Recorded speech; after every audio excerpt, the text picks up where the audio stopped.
नमस्कार दर्शकों, आप देख रहे हैं द न्यूज। आपके साथ मैं सृष्टि मिश्रा। अगर हिम्मत है तो कांग्रेस जो है वो बनारस में बीजेपी को हरा कर दिखाए। ये बयान है गठबंधन की साथी ममता बनर्जी का, पश्चिम बंगाल की मुख्यमंत्री। बड़ी खबर इस वक्त की, पश्चिम बंगाल के मुख्यमंत्री ने राहुल गांधी को ललकारा है। राहुल गांधी के साथ सोनिया गांधी, मल्लिकार्जुन खड़गे, पूरी कांग्रेस की लॉबी को उन्होंने ललकारा, क्योंकि पश्चिम बंगाल में अधीर रंजन चौधरी हमलेवार रहते हैं। दर्शकों, कुछ ठीक नहीं है गठबंधन में। गठबंधन में कुछ ठीक होता तो राहुल गांधी के खिलाफ ऐसे बयानबाजी ममता बनर्जी ना कर रही हो। जानकर कि कितनी मेहनत कर रहे हैं राहुल गांधी। देखिए, जो भी हो, राहुल गांधी मेहनत कर रहे हैं भारत जोड़ो यात्रा के लिए, भले कांग्रेस को जिंदा करने के लिए, कांग्रेस की सीटें बचाने के लिए, कांग्रेस को एक बार फिर से राजनीति में केंद्र में लाने के लिए, जो भी हो। लेकिन देखिए, वो मेहनत कर रहे हैं। ममता बनर्जी ने उनके मेहनत पे पानी फेर दिया। दम है तो बीजेपी को हरा कर दिखाए बनारस में। बनारस किसका गढ़ है? बनारस पीएम मोदी का गढ़ है। রিজেক্টেড। তারপর থেকে আমার সাথে কোনো সম্পর্ক নেই, কথা হয়নি। বাংলায় প্রোগ্রাম করতে এসেছি আমরা, নাকি ইন্ডিয়ান অ্যালায়েন্স। একবার তো ইনফরমেশনটা দেবে, অমুক দিন থেকে প্রোগ্রাম করতে যাচ্ছি বাংলায় এই রুট দিয়ে। আর তো কিছু চাই না।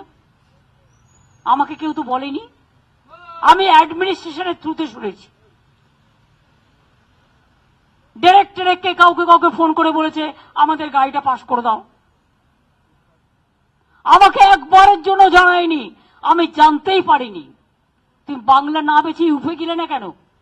বুকের পাটা থাকতো দেখতাম ইউপিতে এলাহাবাদে গিয়ে বিজেপিকে হারিয়ে এসো, বেনারসে গিয়ে হারিয়ে এসো, রাজস্থানে গিয়ে হারিয়ে এসো, জেতা জায়গা হেরেছো, মধ্যপ্রদেশে গিয়ে হারিয়ে এসো। মণিপুর যখন কাঁদছিল কোথায় ছিলে তোমরা? আমরাই রেস করেছি, টিম পাঠিয়েছি। আমি নিজে যেতে চেয়েছিলাম, পারমিशन চেয়েছিলাম, দেয়নি। संसदीय क्षेत्र है पीएम मोदी का। और देखिए, बनारस की कायाकल्प हो चुकी है। काशी कॉरिडोर से लेकर भव्य नव्य दिव्य बनारस हो चुका है। और विश्वनाथ टेम्पल जब से बनाया गया, उसको नए तरीके से निर्माण कराया गया। और इसके साथ आपको बता दें, जिस तरीके से गंगा नदी से जोड़ा गया उस मार्ग को, तो भव्यता बनती है। रमणीय है वो दृश्य और अविश्वसनीय है बनारस का दृश्य। तो ये पीएम मोदी के संसदीय क्षेत्र में होने के कारण कायाकल्प हुआ। पीएम मोदी ने देखिए, जहां पर जो भी जगह, एक तरफ राम मंदिर की प्राण प्रतिष्ठा हो गई, एक तरफ लगातार हम देख रहे हैं कि देश मिशन और विजन के साथ आगे बढ़ रहा है, और दूसरी तरफ इंडी गठबंधन है जिसके प्राण और प्रतिष्ठा दोनों गायब हो चुके हैं। और जिस प्रकार से इंडी गठबंधन का अवैध ढांचा, विवादित ढांचा लगातार टूटता जा रहा है, उसकी एक और बानगी, उसका एक और प्रमाण सामने निकल कर आया है। आज जिस प्रकार से ममता बनर्जी, वही ममता बनर्जी जिन्होंने कहा कि मैं अकेले लोकसभा चुनाव लड़ूंगी, आज उन्होंने, जिसे अंग्रेजी में कहते हैं, नो होल्ड्स बार्ड अटैक कर लिया है राहुल गांधी पर। कहती हैं कि राहुल गांधी जी फोटोशूट करा रहे हैं। कहती हैं कि ये 300 सीट छोड़िए, ये तो 40 सीटों में भी नहीं जीत पाएंगे। ये 2 सीट दे रही थी, वो 2 सीट के बदले ये ज्यादा सीटें मांग रहे हैं। और किस प्रकार से मुस्लिम वोटों के लिए राजनीति करने के लिए ये यहां पर आ चुके हैं, और बताया तक नहीं न्याय यात्रा के बारे में। मैं तो समझता हूं ये न्याय यात्रा नहीं, ये राहुल गांधी को बाय बाय यात्रा कहनी चाहिए। इसको हर आदमी, हर व्यक्ति बाय बाय कह रहा है। पहले मायावती जी ने बाय बाय, फिर ममता दीदी ने बाय बाय, फिर आम आदमी पार्टी ने पंजाब में बाय बाय, मिलिंद देओरा ने बाय बाय, जनता भी बाय बाय कहने वाली है, बिहार में भी बाय बाय कह दिया है। किस प्रकार से हर व्यक्ति बाय बाय कहता जा रहा है। अभी तो राहुल गांधी जी ने बताया था, मेरे तो बहुत मधुर संबंध है ममता दीदी के साथ, अधीर रंजन चौधरी की बातों को छोड़ दो। परंतु आज ममता बनर्जी ने आखिरी कील डाल दी है, और इंडी गठबंधन का जो कब्र है उसमें आखिरी कील डालने का काम किया गया है। इसीलिए देश की जनता तो जय श्री राम कर रही है, परंतु आज इंडी गठबंधन के लोग कह रहे हैं राम नाम सत्य है। और जिनके पास कोई मिशन विशन नहीं होता, वैसे भी इंडी गठबंधन की 5-6 मीटिंगें हुई, कोई मिशन विशन नहीं है इनका, केवल कॉन्ट्रडिक्शन है, डिवीजन है और केवल करप्शन है। ये करप्शन और डिवीजन और एम्बिशन और कॉन्ट्रडिक्शन के मारे हैं।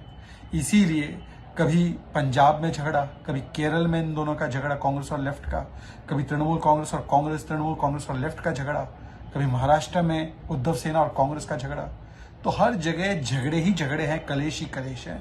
और आज राम नाम सत्य है, ये वाली स्थिति इंडी गठबंधन की हो चुकी है। उपेक्षित थी, जैसे अयोध्या हो जाए, बनारस हो जाए, ये सब देखिए हिंदू का गढ़ है और हिंदू का गढ़ ये दोनों शहरों को मुख्यतः बताया जाता रहा है। काशी कॉरिडोर से लेकर राम मंदिर तक ये लोग जोड़कर श्रद्धा से देखते हैं। एक जगह भगवान शंकर, एक जगह भगवान राम के अस्तित्व। और देखिए यहां पर यही बात है कि काशी को भव्य नव्य दिव्य बनाया गया तो वो पीएम मोदी ने किया। अब ममता बनर्जी ने सीधे ललकार दे दी, भैया कि तुम बनारस में हरा कर दिखाओ। भाई बनारस में कैसे हरा देगी कांग्रेस, एक गढ़ है बीजेपी का। और देखिए पहले जो भी आता रहा, लेकिन देखने वाली बात इसमें यह हो जाएगी कि बनारस पीएम मोदी के संसदीय क्षेत्र पर ममता बनर्जी ने पूरे कांग्रेस की लॉबी को ललकार दिया है। और देखिए इस पर जब राहुल गांधी से प्रतिक्रिया ली गई तो उन्होंने देखिए इग्नोर किया, लेकिन अंदर से देखिए गुस्सा तो आया होगा कि क्या कह रही है दीदी, ममता दीदी क्या कह रही हैं। मेरी माता जी से उन्होंने राजनीति सीखी। राहुल गांधी ये जरूर सोच रहे हैं, ये जनता लिख रही है कि मेरे माता जी से उन्होंने राजनीति सीखी, मेरे पिताजी से राजीव गांधी से उन्होंने राजनीति सीखी और आज हम पर हमलावर हैं कि दम है तो कांग्रेस हरा कर दिखाए।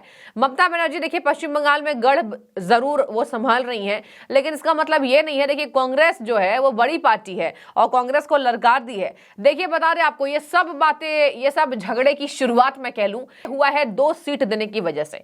देखिए कांग्रेस मांगती रह गई, भैया सीट दे दो, 2 से ज्यादा नहीं दिया और केवल देखिए बस जो 2 सीटें दी जहां जहां से पश्चिम बंगाल में यहां पर कांग्रेस जीती थी। अब मैं आपको बता दूं कांग्रेस के लिए उन्होंने ललकार दे दी और इसके साथ उन्होंने 2 सीटें की बात करते हुए अपने बयान को जोड़ा। टीएमसी चीफ ममता बनर्जी ने कहा, मैंने कांग्रेस से कहा कि बंगाल में 2 सीटें ले लो, लेकिन कांग्रेस ने मना कर दिया।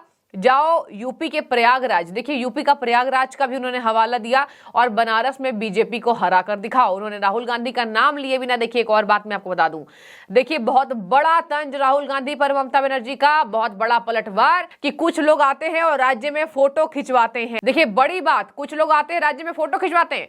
राहुल गांधी की भारत जोड़ो यात्रा में फोटोग्राफी भी देखने को मिल रही है। और देखिए देखने वाली बात इसमें यह हो जाएगी कि पश्चिम बंगाल से जब राहुल गांधी गुजरने वाले थे तो राहुल गांधी के लिए ममता बनर्जी ने अपने कार्यकर्ताओं को बुलवाकर तब क्यों लगवाया पोस्टर कि हमें दीदी काफी है, पश्चिम बंगाल में हमें राहुल गांधी नहीं चाहिए। और जिस तरीके से राहुल गांधी के ऊपर टिप्पणी की गई, उनके खिलाफ पोस्टर लगाए गए, तो ये तो तब होगा जब आपकी दुश्मनी बीजेपी से हो राजनीति में। लेकिन देखिए राजनीति में आपके प्रतिद्वंदी हो सकते हैं, लेकिन जब आप गठबंधन में हैं तो आखिर कैसे गठबंधन में राजी हुए गठ का जो गढ़ है, यहां पर गठबंधन क्यों कहा जाता है, गठबंधन। तो गढ़ में गए राहुल गांधी, घुसे भी नहीं और पहले पोस्टर लगा दिया गया। खूब विरोध हुआ दर्शकों, खूब विरोध हुआ, राहुल गांधी का खूब विरोध हुआ कि ममता दीदी काफी हैं। और देखने वाली बात इसमें यह हो गई कि कैसे ममता बनर्जी ने एक चाल के तहत राहुल गांधी का बहिष्कार अपने राज्य से करवाया। और यह शर्मनाक है कि फिर भी ये कह रहे हैं कि हम तो भैया गठबंधन में हैं। अब राहुल गांधी से इस पर साझा प्रतिक्रिया ली गई, तो साझा प्रतिक्रिया ली गई राहुल गांधी से, तो राहुल गांधी ने कहा गठबंधन में छोटे मोटे बयान चलते रहते हैं। देखिए राहुल गांधी हैं, भले ही अंदर की बात नहीं बताएंगे कि ममता बनर्जी से हमने मजबूरी में गठबंधन किया है, लेकिन इन्होंने क्या कह दिया, इन्होंने कहा कि छोटे मोटे बयान जो हैं वो चलते रहते हैं। इन्होंने ममता बनर्जी पर पलटवार करके बताया। बता दें आपको कि राहुल गांधी की भारत जोड़ो यात्रा लगातार चल रही है और अपने 19वें दिन शनिवार को झारखंड के गोड्डा पहुंच चुके हैं। सरकंडा में लोगों से बातचीत की और उन्होंने भाजपा और आरएसएस पर नफरत फैलाने और प्रधानमंत्री नरेंद्र मोदी पर अरबपतियों का कर्ज माफ करने का आरोप लगाया। तो देखिए राहुल गांधी तो अपना काम कर रहे हैं, लेकिन ममता बनर्जी राहुल गांधी का काम जरूर बिगाड़ती नजर आ रही है। उन्होंने पहले जाने से मना कर दिया कि हमें इन्विटेशन नहीं है, तमाम बातें कही कि हमको तो भैया कोई इनविटेशन दिया गया नहीं है। और बता दें आपको ममता बनर्जी ने मुर्शिदाबाद में पार्टी नेताओं के साथ मीटिंग के दौरान कहा था कि हमें गठबंधन में उचित महत्व नहीं दिया जा रहा है। देखिए गठबंधन में उचित महत्व नीतीश कुमार को नहीं मिला, वो चले गए। नीतीश कुमार ने गठबंधन शुरुआत की थी, संयोजक वही थे शुरुआत में, और उसके बाद नीतीश कुमार ने अपनी नाराजगी बेंगलोर की मीटिंग के बाद दिखानी शुरू कर दी थी। उसके बाद गठबंधन को यह बात समझ में नहीं आई, तो ये नीतीश कुमार थे, कुछ भी कर सकते थे और कर गुजर गए। नीतीश कुमार ने छोड़ दिया पार्टी और नीतीश कुमार को कोई फर्क भी नहीं पड़ता है, वैसे भी वो पलटते रहते, पलटू राम के नाम से फेमस हैं। तो देखिए ममता बनर्जी भी कह रही है कि हमें उचित महत्व नहीं दिया जा रहा है।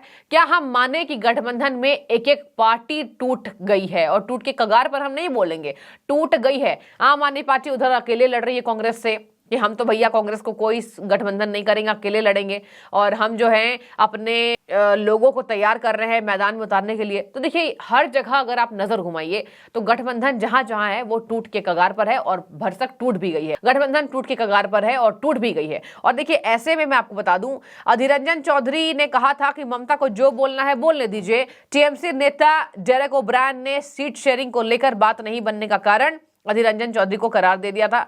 और ये इंडिया का गठबंधन का हिस्सा तो है, लेकिन हिस्सेदारी वाली कोई बात नजर नहीं आ रही है। और पश्चिम बंगाल में ममता बनर्जी लगातार कांग्रेस पार्टी पर हमलावर है। आपको बता रहे पश्चिम बंगाल में ममता बनर्जी को यह डर सता रहा है कि कहीं गठबंधन कर लिया तो बीजेपी एक तो ऐसे ही अभी आक्रामक मोड पर है अपने चुनाव को लेकर। 3 विधानसभा चुनाव में जीत चुकी है, ममता को दिक्कत हुई थी और ममता बनर्जी एक प्रतिद्वंदी के तौर पर बीजेपी के लिए हैं। उन्होंने कहा कि कुछ भी हो जाए यहां तो हम घुसने नहीं देंगे। और आपको बता दें सीएए को लेकर भी ममता बनर्जी ने बीजेपी पर तंज कसा है और लगातार तंज कस रही हैं कि मैं मर जाऊंगी लेकिन अपने बंगाल में सीएए लागू नहीं होने दूंगी, देखते हैं कौन लागू कर सकता है। तो देखिए केंद्र वर्सेस ममता तो पहले से चला आ रहा है, लेकिन अब केंद्र वर्सेस ममता वर्सेस राहुल चला आ रहा है। और राहुल नहीं, पूरे कांग्रेस की लॉबी, पूरा इंडिया गठबंधन। अगर मैं बता दूं आपको तो सबसे मेन पार्टी गठबंधन में कांग्रेस और टीएमसी ही है। टीएमसी भले एक राज्य में है लेकिन कांग्रेस और टीएमसी को मुख्यतः गठबंधन के उच्चतम शिखर पर देखा जा रहा है। आपकी राय रखिए, आपका टेक क्या है इसमें,